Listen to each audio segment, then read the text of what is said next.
मैं प्रयास करूंगा नाथुश्री चोपटा क्षेत्र में स्पेशल महिला कॉलेज यहां पर बने। मैं चाहता हूं एलनाबाद हल्के के अंदर स्पेशल युवाओं के लिए एक एकेडमी विकसित हो। तो कांग्रेस सरकार ने 5वीं 8वीं का बोर्ड तोड़ के किस प्रकार हमारे युवाओं के भविष्य के साथ खिलवाड़ की। आज आप देख रहे हो क्या स्थिति है, पहली क्लास से लेकर के 9वीं क्लास तक किसी बच्चे को फेल नहीं करना। ये सबसे पहले तो मैं आप सभी मीडिया साथियों का स्वागत करता हूं। आप निरंतर गरीब बेसहारा दबे कुचले लोगों की आवाज़ उठाते रहते हो। जी हाँ, मैंने नामांकन पत्र दाखिल कर दिया है और मुझे पूरा एलनाबाद की जनता पर विश्वास है कि इस बार एलनाबाद की जनता एक गरीब के मजदूर के बेटे को यहाँ से जिता करके विधानसभा में भेजने का काम करेगी। विक्रम जी, मुद्दे क्या है? 3 बड़े धुरंधर आपके सामने, किस तरह से मुकाबला देखते हैं? क्या जान डाल पाएंगे मुकाबले में? देखो जी, ऐसे है, मुकाबला तो किसी के साथ मेरा है ही नहीं, क्योंकि आज तक मुद्दों को लेकर कभी किसी ने बात की नहीं। यहाँ पर धनाढ़ पूंजीपति लोग बरसाती मेंढकों की तरह चुनाव में आते हैं और वो भोली भाली जनता को गुमराह करके चले जाते हैं। अगर मैं एलनाबाद विधानसभा क्षेत्र की बात करूं, खास तौर पर हम एलनाबाद हल्के की बात करें तो ये कृषि से जुड़ा हुआ इलाका है। मैं चाहता हूं कि जो 5 एकड़ से कम के किसान भाई हैं उनका पूरा कर्जा जो है माफ़ होना चाहिए। इसलिए मैं तमाम किसान साथियों को कहना चाहता हूँ, आपके बीच में तमाम लोग आपको बरगलाने के लिए आएंगे, उनके झूठे वादे और झूठे इरादों में आप लोगों को नहीं आना है। आप लोग उनको चुने जो सदैव आपके बीच में रहता हो, आपकी आवाज़ उठाता हो, आपकी आवाज़ किसी भी जो है तरह से आपकी आवाज़ उसने दबड़े नहीं दी हो। क्योंकि आपने जो बात की है 3 धुरंधर है, ये धुरंधर नहीं है। ये अगर मैं इनको पूंजीपति धनाढ़ लोग बोलूँ तो इसमें कोई अतिशयोक्ति वाली बात नहीं होगी। एलनाबाद हल्के के अंदर 78 गाँव है और 17 वार्ड है। इस एलनाबाद हल्के के अंदर एक नाथुश्री चोपटा एरिया है, जिसको अगर सेमग्रस्त इलाका बोले तो कोई बड़ी बात नहीं होगी। मैं चाहता हूं यहाँ के किसान भाइयों को खुशहाल बनाने के लिए ये जो सेमग्रस्त इलाका है इसकी भूमि को कैसे उपजाऊ किया जाए, इसके लिए मैं प्रयास करूँगा नाथुश्री चोपटा क्षेत्र में स्पेशल महिला कॉलेज यहाँ पर बने। मैं चाहता हूँ एलनाबाद हल्के के अंदर स्पेशल युवाओं के लिए एक एकेडमी विकसित हो, ताकि जो हमारे आर्मी की पुलिस की तैयारी करने वाले युवा हैं उनको दूर दराज शहरों के अंदर भटकना न पड़े। इसके लिए मैं युवाओं के लिए चाहता हूं कि हमारे युवा आज बहुत ही हताश है, परेशान है, क्योंकि पेपर लीक जो हो रहे हैं इससे युवाओं के अंदर बड़ी निराशा है सरकार के प्रति, क्योंकि युवाओं की अनदेखी होती है। मैं चाहता हूं पेपर लीक के अंदर कैसे पारदर्शिता है, इसके लिए विक्रम इंदौरा आपकी आवाज़ बनेगा। तमाम एलनाबाद विधानसभा क्षेत्र के लोगों से मैं कहना चाहता हूं, इस बार आप धनाढ़ पूंजीपति लोगों को सबक सिखाओ। आपके बीच में सदैव आपकी आवाज़ उठाने वाले इस मजदूर के बेटे को जिता करके विधानसभा में भेजो, ताकि मैं मजदूर, किसान, कमेरे, व्यापारी, विद्यार्थी की आवाज़ को बुलंद कर सकूँ। जी इंदौरा जी, एलनाबाद की राजनीति 2 गाँव की होती है जी, गाँव दरबा जी और गाँव चुटाला जी। दोनों राजनीतिक गांव हैं, दोनों गांव से एक प्रत्याशी मैदान में है जी।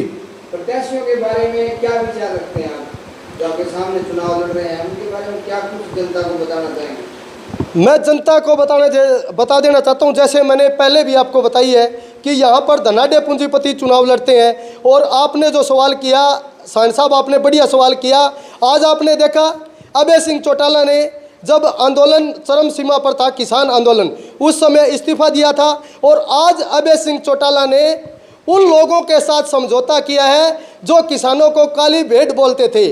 आज उन किसान साथी ये बात ज़रूर सोचे कि उन्होंने अपनी विचारधारा के साथ समझौता किया है।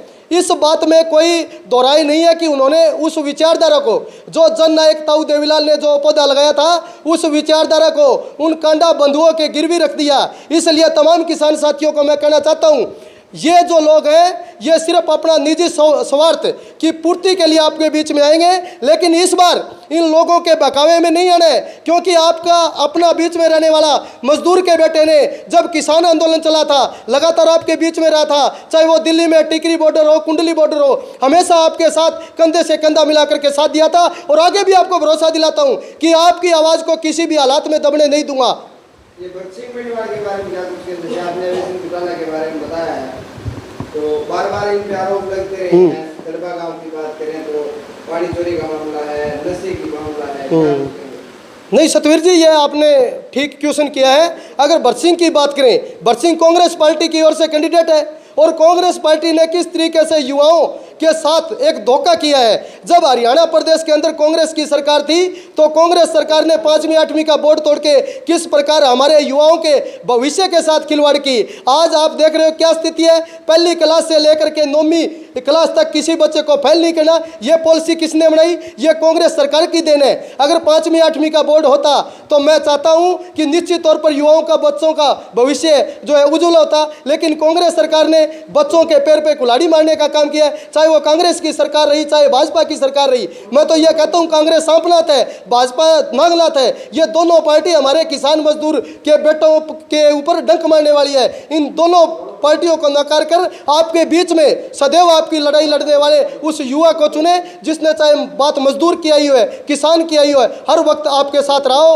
आज भी मेरे पास फोन आते हैं, मेरे पास लोग कहते हैं इंदौरा जी ये काम है, तो मैं कहता हूं जी 5 मिनट में पहुंच जाता हूं। मैं आज भी लोगों के काम आता हूं। अच्छा ये बताओ, दूसरी बार चुनाव लड़ रहे हैं, पिछली बार तकरीबन 600-700 वोट आए थे, इस बार कितना मजबूत मान रहे हैं उनको?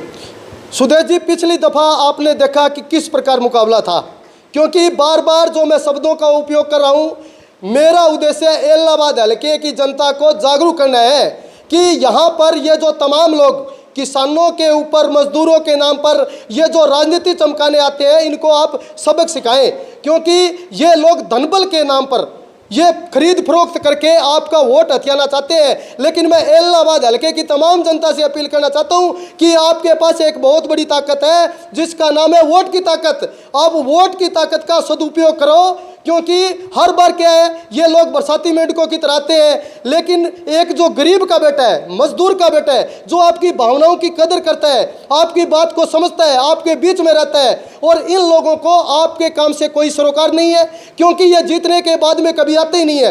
मैं इलाहाबाद हल्के की तमाम जनता से अपील करना चाहता हूं, इन लोगों को सबक सिखाओ। और इस बार मुझे दृढ़ विश्वास है, इलाहाबाद हल्के के तमाम मतदाताओं पर पूर्ण यकीन है कि वो एक गरीब के बेटे को यहाँ से जिता करके विधानसभा में भेजेंगे, और उन्हें मेरे पर पूरा यकीन है कि अगर यह गरीब किसान मजदूर का बेटा विधानसभा में जाएगा, निश्चित तौर पर हमारी आवाज़ को बेबाकी के साथ उठाएगा।